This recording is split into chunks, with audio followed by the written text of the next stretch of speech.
ஓம் நம சிவாய போற்றுவோம். ஓம் சிவாய நமக. என் அன்பு குழந்தையே, உன் வாழ்க்கை எனும் ஓடத்தை என்னிடம் தந்துவிட்டால் இந்த வாழ்வினும் கடலை கடக்க நான் உனக்கு உதவுவேன். குழந்தையே, நீ உன்னை புரிந்து கொள்ளாதவர்கள் மத்தியில் வாழ்கின்றாய். அவர்கள் வெளியில் நடிப்பவர்கள், உண்மை என நம்பும் மனிதர்கள். ஆனால் அவர்களிடம் உண்மையான அன்பும் பாசமும் இருப்பினும் அதை ஒரு நாளும் வெளியில் காட்ட மாட்டார்கள். வெளியில் தெரியும் வண்ணம் அவர்கள் இருக்க மாட்டார்கள். அப்படி வேஷம் போடுபவர்களை நம்புகின்றவர்கள். பாவம் குழந்தையே, அப்படி இருப்பவர்களை ஒருபோதும் குறை சொல்லாதே. உனக்கு ஒரு விஷயம் பிடிக்கவில்லை என்றால் அதை விட்டு அகன்று அதை யோசிக்காமல் வாழ கற்றுக்கொள். உன் வாழ்க்கையில் உன் அன்புக்கு தகுதியானவர்களை தான் அனுப்புவேன் குழந்தையே. அதுவரை சற்று அமைதியாக இரு. உன்னிடம் அன்பு காட்ட யாருமே இல்லை என வெம்பாதே. உனக்கு நல்லது நடந்தால் அது உனக்கு சந்தோஷத்தை கொடுக்கும். இதையே நீ மற்றவர்களுக்கு நல்லதாய் நினைத்துப்பார். வாழ்க்கையே அழகாகும். உன் வாழ்க்கை நிறைவடையும். வாழ்க்கையில் நிம்மதி காற்று வீசும். சோதனை அதிகமாக இருந்தால் சுகம் பெரிய அளவில் வரப்போகின்றது என்று அர்த்தம். கவலை கொள்ளாதே. உன் அப்பா நான் இருக்கின்றேன். யாரெல்லாம் நம்மோடு இருப்பார்கள் விலகுவார்கள் என்று காலம் முடிவெடுப்பதில்லை. அவரவர்களின் வார்த்தைகளும் நடத்தைகளும் தான் தீர்மானிக்கின்றது. உன் அப்பா நான் இருக்கிறேன். என் குழந்தையே, நன்றாக நிம்மதியுடன் இருந்தால்தான் உன் அப்பாவிற்கும் நிம்மதி. நிச்சயம் உன்னை செம்மைப்படுத்தி உன்னை சந்தோஷமான வாழ்க்கையை வாழ வைப்பேன். தினம் தினம் நீ ஏங்கி ஏங்கி அழுதது போதும். இனி உன்னை சிரிக்க வைக்க போகிறேன்.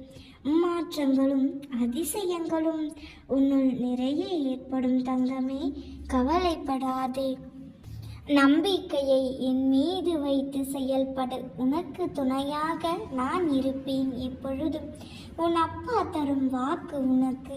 நீ மகிழ்ச்சியாக இருப்பாய். உனது வீட்டில் சுபமங்கல விசேஷம் நடைபெற போகிறது. உனக்கான வாழ்க்கையை வாழப்போகின்றாய். தயாராக இரு. நான் சொன்னபடி உன் வேலையை முடித்து கொடுக்க தயாராகிவிட்டேன். உனக்கானதை தகுந்த நேரத்தில் நிச்சயம் நான் உனக்கு கொடுப்பேன். குழந்தையே, நீ என்னை பார்க்க முடியும். நடந்து கொண்டு இருப்பதை நடத்தி வைப்பதை உன்னுள் இருந்து நானே நடத்துவேன். எடுத்து செல்வதை விட மற்றவர் முன் எடுத்துக்காட்டாய் இருப்பதே மதிப்பு மிக்கது. கடிகாரம் சொன்னது ஓடுவது நான் மட்டுமல்ல, உன் வாழ்க்கையும் தான் என்று. வாழ்க்கை சொன்னது வாழும் போதே என்னை அனுபவித்து வாழ்ந்துவிடு என்று. அனுபவம் சொன்னது என்னை பெற நீ பல வழிகளை தாங்க வேண்டும் என்று. கலங்காதே குழந்தையே. இனி உன் வாழ்வில் எல்லா பிரச்சனைகளும் முடிந்து நீ சந்தோஷமாக இருப்பாய். இருப்பது ஒரு வாழ்க்கை. நாம் ஏன் ஒரே இடத்தில் குப்பையை போன்று இருக்க வேண்டும்? எங்கே ஏமாற்றம் கிடைத்ததோ, எங்கே நம்மை ஏளனமாய் நினைத்தார்களோ அங்கே இருந்து அமைதியாய் செல்வதே சிறந்தது. காரணம், இருப்பது ஒரு வாழ்க்கை. அதை மகிழ்ச்சியாக வாழ்ந்து விடுவோமே. யாருக்கும் எந்த தொந்தரவும் தராமல் இருந்து விடுவோமே. உனது வாழ்க்கைக்கு நீ மட்டுமே முக்கியத்துவம் கொடுக்க வேண்டும். அப்பொழுதுதான் உன் வாழ்க்கை சிறப்பாக இருக்கும். அவர்கள் இப்படி பேசினார்களே, இவர்கள் இப்படி பேசினார்களே என்று மனதை வருத்தப்பட வைத்து கொண்டே இருந்தால் பின் எப்படி உன் வாழ்க்கை சந்தோஷமாகவும் சிறப்பாகவும் இருக்கும்? யார் எது சொன்னாலும் கவலைப்படாதே. நல்லது சொன்னால் ஏற்றுக்கொள். கெடுதல் சொன்னால் அதனை காது கொடுத்து கேட்காமல் சென்று கொண்டே இரு. எப்பொழுதும் நல்லதை மட்டுமே செய்து நல்லதை மட்டுமே நினைத்தால் வாழ்க்கையில் நிச்சயம் நிம்மதி என்ற சந்தோஷ காற்று கண்டிப்பாக வீசும். கவலைக்கு இடம் தராதே. எப்பொழுதும் சந்தோஷமாகவும் மகிழ்ச்சியாகவும் இருக்க பழகிக்கொள். கண்ணீர் விடும் பொழுது துடைப்பதற்கு உறவோ நட்போ இல்லை என்று உடையாமல் தன் கையால் துடைத்து கொண்டு செல்பவனிடம்தான் இருக்கிறது தன்னம்பிக்கை, துணிச்சல். என் அன்பு செல்வமே, 1000 கஷ்டங்களை உன் மனதிற்குள் ஒளித்து வைத்து கொண்டு உன் உதடுகள் சிரிப்பதுதான் ஊருக்கு தெரியும். ஆனால் உன் உள்ளம் அழுவது எனக்கு மட்டும்தான் தெரியும். குழந்தையே, வாழ்வில் கஷ்டப்படுகிறாய் என்று வருத்தப்படாதே. உன் எதிர்காலம் உன் இஷ்டப்படியே அமையும். பேசாதவர்களை பற்றி நினைப்பதை விட்டுவிட்டு பேசுபவர்களிடம் நன்றாக பேசி சந்தோஷமாக பழகி ஆனந்தமாக இரு. அதுவே தேவையில்லாத மன அழுத்தங்களை குறைக்கும். மாற்றத்தை தேடாதே, அதை நீயே உருவாக்கு. உன் எண்ணங்கள் எனும் மந்திர சாவியை சரியாக பயன்படுத்தினால் திறக்க முடியாத கதவுகளும் திறக்கும். உன்னை தாங்கி பிடிக்கும் ஒரு உந்துகோலாய், ஒரு தூணாய் எப்பொழுதும் நான் இருக்கின்றேன். உன்னை தூக்கிவிட நீ எதை நினைத்தும் கலங்காதே. நம்பிக்கையோடு உன் கடமைகளை செய்.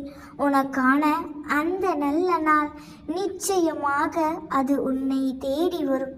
குழந்தையே, தீ பந்தத்தை கீழ் நோக்கி பிடித்தாலும் அதன் நெருப்பு மேல் நோக்கிதான் எரியும். அதுபோலவே உயர்ந்த குணத்தை கொண்ட என் பிள்ளையை யாரையும் கீழ்ப்படுத்த நினைத்தாலும் அது முடியாது. குழந்தையே, எது நடந்தாலும் என் வாழ்வில் அவை அனைத்திற்கும் நானே பொறுப்பு என்று உணர்வுபூர்வமாக உணர்ந்தாயானால் உன் வாழ்க்கை முழுவதும் அன்பும் மகிழ்ச்சியும் நிறைந்திருக்கும். எந்த சூழ்நிலையிலும் நீ யாருக்கும் தாழ்ந்தவரில்லை. இனி உயர்ந்த இடத்திலேயே வைத்திரு. குறிக்கோள் இல்லாத வாழ்க்கை முள்ளில்லாத கடிகாரம் போன்றது. அது நின்றாலும் பயனில்லை, ஓடினாலும் பயனில்லை. தடைகளை தட்டி கழிப்பதை விட்டு விடுவதை விட தகர்த்து விடுவதுதான் புத்திசாலித்தனம். உன் பிரச்சனைக்கு காரணம் யார் வேண்டுமானாலும் இருக்கலாம். ஆனால் அந்த பிரச்சனைக்கு தீர்வாக நீதான் இருக்க முடியும். நல்லவனாக இரு, ஆனால் அதை நிரூபிக்க ஆசைப்படாதே. அதைவிட முட்டாள்தனம் வேறு எதுவும் இல்லை. பிள்ளையே, துன்பத்தை தூரமாக வைத்து இன்பத்தை இதயத்தில் வைத்து நம்பிக்கையை உன்னுள் வைத்தால் எல்லாம் வெற்றியாகும். நிச்சயம் எல்லாம் நல்லதாகவே நடக்கும். நாம் இருக்க பயமே. ஓம் நம சிவாய போற்றுவோம். ஓம் சிவாய நமக.